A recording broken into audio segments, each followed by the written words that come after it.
Benjamin Brivet, du coup, j'ai 33 ans.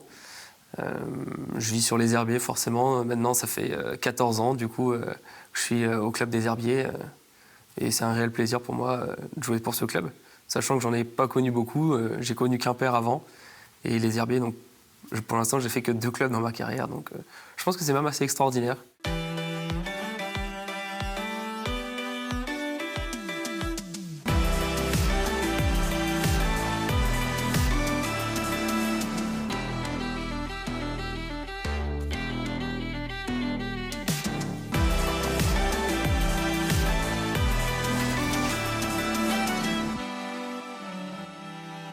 Mon premier souvenir de foot, c'était avec mon papa. Je l'accompagnais, il était joueur-entraîneur dans la région où je suis né, en Bretagne.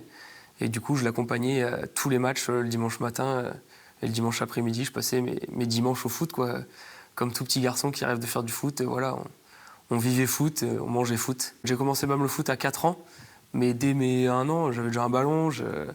Après, je suis mordu de sport, donc j'aime vraiment tous les sports, mais le foot fait que, comme j'étais baigné dedans, forcément, c'était une suite logique pour moi. Donc du coup, tu étais à Quimper, Voilà. tu as fait toute ta formation, on peut le dire, Oui, au club c'est ça. de Quimper. Ouais. Et tu as joué aussi chez les seniors là-bas. Ouais, j'ai joué à partir de 16 ans, un truc comme ça. J'ai commencé, c'est une histoire un peu drôle, c'est que j'ai eu un coach en Benjamin qui m'a lancé alors que je devais jouer en poussin. Les catégories à l'époque, c'était pas encore comme maintenant. Et du coup, il m'a pris en Benjamin. Après, je l'ai retrouvé en 14 nationaux. Et il était joueur à l'époque, lui, dans la première. Et du coup, il m'a fait grimper avec les seniors alors que j'avais pas forcément l'âge. Mais comme il y avait les dérogations, on pouvait. Et c'est comme ça que je me suis retrouvé à jouer en senior à 16 ans avec des mecs qui jouaient déjà à l'époque, il y a fut un temps en CFA. Et du coup, ça fait tout de suite une expérience incroyable, quoi. T'as pas trop le temps de cogiter, en fait. Faut vite se mettre dans le bain. Et donc, c'est peut-être pour ça aussi que c'est un jeu assez mature et que ça me permet même de continuer encore un peu plus longtemps. Et puis après, il y a en 2012, tu arrives aux herbiers. Comment ça se fait? Comment tu entends parler des herbiers? Pourquoi tu viens ici? Est-ce que tu te rappelles Ouais, bien sûr, je me rappelle tout à fait. En fait, je suis arrivé aux herbiers parce que j'avais trouvé une école sur Cholet pour passer un diplôme BPGEPS d'activité pour tous, pour être éducateur sportif. Et comme il y avait une formation à faire 2 jours à l'école, 3 jours en stage, faire la route toutes les semaines sur Quimper, je trouvais que ça faisait long. Donc je me suis mis en contact avec le club des herbiers, auprès d'André Gabory, qui est encore là d'ailleurs, qui m'a fait. C'est grâce à lui en fait que j'ai signé au club. Les premières années, fallait ronger son frein, fallait montrer que c'était le petit jeune qui arrivait, mais c'est pas évident. Je trouve que c'est ça que maintenant les jeunes ont du mal. Ils arrivent dans un club tout de suite, ils veulent jouer, s'installer. Ça demande du temps d'avoir la confiance du coach, la confiance des dirigeants, montrer qu'on a le niveau pour. Donc non, au début, je ne jouais pas. Hein. Contrairement, j'ai même mis un petit peu de temps avant. J'aurais pu partir plus d'une fois, mais non, je me sentais bien ici. Je prenais du plaisir. Quand le coach me demandait de jouer, je jouais, je donnais le maximum. Et au final, au bout d'un moment, la chance, elle tourne et c'est à toi de saisir l'opportunité. Et c'est ce que je pense que j'ai réussi à faire pour pouvoir m'installer assez durablement dans cette équipe. Je faisais des rentrées, je faisais beaucoup de groupes. Après, il y a eu la période avec... J'ai connu les coachs Thomas Fernandez, j'ai eu Franck Grisetto. Après, il y a eu le coach Reculot, avec Stéphane Massala qui était son adjoint, qui après a pris la suite. Et c'est vraiment à partir de ce moment-là, quand Stéphane Massala a pris l'équipe, où là, il m'a vraiment donné ma chance et j'ai essayé de la saisir pour pouvoir jouer. Et c'est vraiment à partir de ce moment-là que j'ai réussi à m'installer dans l'équipe. Et ce chemin, justement, ces années de 2012 à 2018, là, qu'est-ce que tu en gardes aujourd'hui? Parce que ça a quand même une longue période pour rester dans un club et ne pas forcément avoir du temps de jeu. Tu disais qu'aujourd'hui, les jeunes, ils ont envie de jouer c'est plus. C'est ça, ouais, l'envie de jouer plus. Mais en même temps, j'étais dans un groupe où on était en national. Je faisais quasiment tous les bancs, je faisais des rentrées. Et quand je rentrais pas, j'avais la chance de jouer quand même avec la réserve qui était en N3. Donc ça restait quand même un bon compromis. On s'entraînait tous les matins, je jouais avec des joueurs quand même de qualité. Il y en a certains qui se sont retrouvés en Ligue 2, Ligue 1. Même il y a certains qui ont fait une Coupe du Monde derrière. Donc même s'ils étaient jeunes, mais c'est des joueurs... plus tu t'entraînes haut et plus tu apprends dans le foot. Et côtoyer ces joueurs-là permet aussi d'agrandir ton expérience et de pouvoir ensuite en profiter pour pouvoir jouer. Quel est ton meilleur souvenir en tant que joueur? J'imagine que c'est peut-être cette épopée en Coupe de France, non? Ouais, c'est incroyable cette épopée en Coupe de France, c'est magnifique. Surtout pour toute une ville, tout un département qui l'ont vécu. Je vois ma femme, les parents, les enfants étaient sur le chemin. Ils me disent ah, mais c'est noir de monde, il y a des cars dans tous les sens. On ne peut pas s'arrêter sur une aire d'autoroute sans voir des gens qui viennent pour la finale, quoi. Donc ouais, c'est vraiment un souvenir extraordinaire et gravé dans la mémoire, je pense que même de tous les Vendéens, quoi. Qui rajoute en plus une saveur, même si j'ai pas participé sur le terrain, mais au final j'étais dans les groupes à chaque fois, je vivais l'ambiance du vestiaire, l'ambiance du terrain. Ouais, c'est un parcours extraordinaire. Même petite anecdote, mon fils après la finale, le grand, qui dit oh non mais l'année prochaine si on fait un quart de finale, ce sera très bien. Mais parce qu'il avait 10 ans, donc pour lui il ne se rendait pas compte. J'ai dit mais tu sais, pour un club amateur déjà, rien qu'aller en 32e ou en 16e de finale, c'est une chose incroyable à vivre. Donc là, oublie tout ça, c'était une fois dans notre vie. Je l'ai dit, il y a même des joueurs de Ligue 1 qui n'ont jamais été en finale de Coupe de France, hein, et même des clubs très huppés de Ligue 1 qui n'ont jamais eu le plaisir ou la chance de pouvoir participer à une finale de Coupe de France. Les gens nous parlaient que de ça.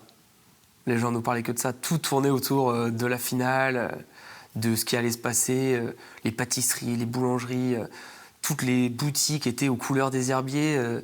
La ville s'était transformée en fait en... C'était plus une ville, c'était un club de foot entier, quoi. Et les gens vivaient pour ça, quoi. Les gens t'interpellaient dans la rue en disant allez, allez, pour la finale, on compte sur vous, donnez le maximum, sans pression de résultat, mais juste une excitation qu'ils avaient de pouvoir suivre une équipe amateur, leur équipe amateur, jusqu'au Stade de France. Et toi, est-ce qu'il y a un moment particulier qui t'a marqué? Est-ce qu'il y a une anecdote, quelque chose vraiment, à chaque fois tu y repenses, tu dis c'était fou? On n'a pas eu un parcours, si on reprend tout le parcours, des plus faciles, hein. On a été en prolongation plus d'une fois contre des National 3 alors qu'on était en National, mais on a toujours réussi à s'en sortir. Il y a des moments où on va à Auxerre, on joue sous la neige, club de Ligue 2, on se dit bon, on va sortir là. Non, finalement, on les bat, on rentre. Je ne sais même pas comment on est rentré. Heureusement qu'il y avait la déneigeuse devant nous, parce que sinon on ne serait jamais arrivé aux Herbiers. Il y a plein de choses comme ça. Jouer Lens à la Beaujoire. Moi, je me rappelle, on était sur le banc, et à un moment, on entend les supporters de Lens qui chantent les corons. Et là, en fait, même le stade s'arrête et écoute, quoi. Tu profites de ces moments-là. Pas l'habitude, en fait. Même les supporters n'avaient pas l'habitude de ça. Donc, presque comme des enfants à regarder, mais en étant toujours bon sur le terrain. C'est ça le plus dur, mine de rien. Puis après, la finale, Stade de France, et contre le PSG en plus. Quoi dire de plus, c'était juste un rêve d'enfant, c'est extraordinaire. Je pense que tout le monde, petit garçon, souhaite vivre ça un jour dans sa vie, et je l'ai vécu, donc ouais, je peux être fier. Vivre, on a vécu même la semaine d'avant, on était à Clairefontaine, toute la préparation, c'est... Quel joueur peut se dire, moi j'ai dormi à Clairefontaine, quoi. Je pense qu'il n'y en a pas beaucoup, et ouais, j'ai cette chance-là, grâce à l'équipe, d'avoir participé à tout ça, et franchement, je peux que remercier tous les joueurs qui étaient sur le terrain, le club, tous les dirigeants qui nous ont accompagnés. Voilà, c'est extraordinaire de vivre ça dans sa vie. 4 jours après, il y avait fait cette descente en N2. Est-ce que tu es passé du meilleur souvenir presque au pire souvenir de ta carrière ou pas? Est-ce que c'était un moment très difficile ou comme tu n'étais pas sur le terrain, tu l'as vécu différemment? Non, c'est toujours... parce qu'au final, tu fais partie de l'équipe dans les bons comme dans les mauvais moments. Donc oui, cette descente, c'est un peu... la petite cerise sur le gâteau qu'on vient nous sucrer et dire bah ouais mince, au final on a vécu un truc extraordinaire, mais derrière on met le club en péril en descendant, parce que mine de rien nous on est là de passage, mais le club restera toujours. Donc ce qui est dur, c'est puis il faut assumer aussi. Il y en a pas mal qui sont restés derrière en disant voilà, nous on veut essayer de le faire remonter, ce qui n'est pas une chose facile. On voit la dureté du championnat, mais oui, rester, c'est pas parce qu'on descend que je dois aller voir si l'herbe est plus verte ailleurs. Non, c'est pas comme ça que ça se passe. Du moins, ce sont mes valeurs. Et donc, du coup, c'était en 2018. Aujourd'hui, on est en 2025. 7 ans que le club n'a pas retrouvé la nationale, enfin le championnat national. Comment tu l'expliques? Est-ce que c'est justement, on en parlait avant, est-ce que c'est le fait qu'il n'y ait qu'une seule place à chaque fois, que vous êtes passé pas loin vraiment, des fois, à différence de but ou 1 ou 2 points? Comment tu l'expliques? Un championnat très relevé, mine de rien. On voit qu'il y a énormément d'anciens joueurs pros ou de jeunes pros qui viennent là pour se relancer et pour exploser par la suite. Des équipes très très serrées. Un championnat, voilà, on ne peut pas dire tous les week-ends, tiens, cette équipe va gagner facilement. Non, tous les week-ends, il peut y avoir des surprises. Et sur la durée d'un championnat, c'est cela qui fait qu'à la fin, on ne sait pas trop où on sera et on ne peut pas mettre de plan sur la comète en disant, tiens, cette année, nous, on va monter, quoi. C'est un championnat très relevé, aussi dur que le national, je pense. On serait dans un championnat national, on ne serait pas ridicule.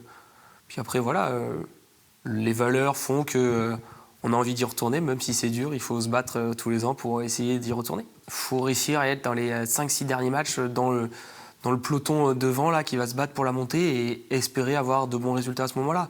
Mais la saison est tellement longue, tu peux avoir des couacs, comme la semaine dernière, on a réussi à reprendre le fil conducteur alors qu'on avait bien commencé, on a eu une petite baisse de régime et tout de suite les équipes, elles, de devant en profitent et elles s'échappent. Donc il faut vite recoller et oui, les points sont importants et puis à la fin on compte, on dit ah bah tiens un point, peut-être qu'on l'a perdu en début de saison sur des matchs là et c'est ça qui est frustrant en fait. Aujourd'hui, on est en 2025, tu as 32 ans, c'est ça ? 33, ouais. 33. Ouais. Quel regard tu portes, parce que tu es plus proche de la fin que du début, mine de rien. C'est ça, Quel ouais. regard tu portes sur toutes ces années et ta carrière, finalement ? Ouais, je suis plus proche de la fin. Merci de me mettre une petite pression, c'est sympa. Non, je me donne pas de limite. Je prends du plaisir à jouer sur le terrain.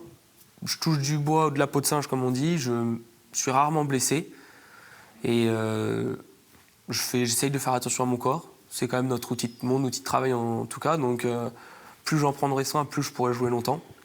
Mais ouais, après moi j'ai pas de regrets sur est-ce que j'ai joué au-dessus, est-ce que j'ai pas joué au-dessus.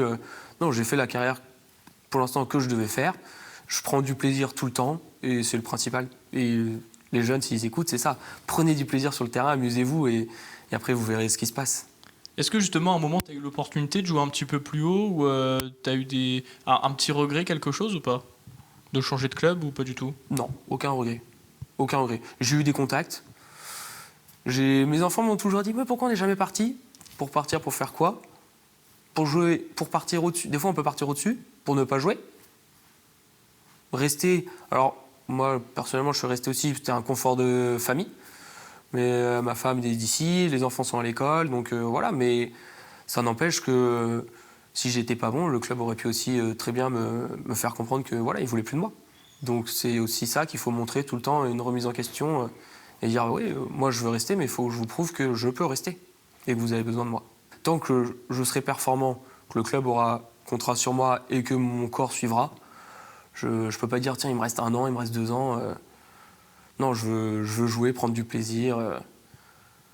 Et puis oui, je pense que les Herbiers sera mon deuxième ou mon dernier club. Hein. J'espère en tout cas. Même si je dois partir et que le club monte après, moi je suis quelqu'un de très club.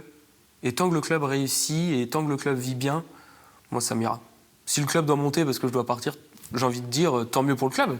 C'est ma façon de vivre et je suis amoureux du club. J'ai connu que 2 écussons dans ma vie. Et ouais, comme je dis, je pourrais aller à la guerre pour ce club. Donc non, il n'y a pas de raison pour ne pas essayer de monter avec ce club. Qu'est-ce qu'on